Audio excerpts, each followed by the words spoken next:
A veces olvidas agradecer, porque estás enfocado en lo que te falta. Pero, ¿has notado cuántas veces te he librado de situaciones adversas sin saberlo?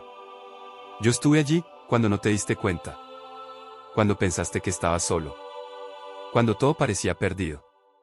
Fui yo quien sostuvo lo que no podías. Agradecer, no es por lo que tienes. Es por todo lo que no perdiste. Porque estuve contigo.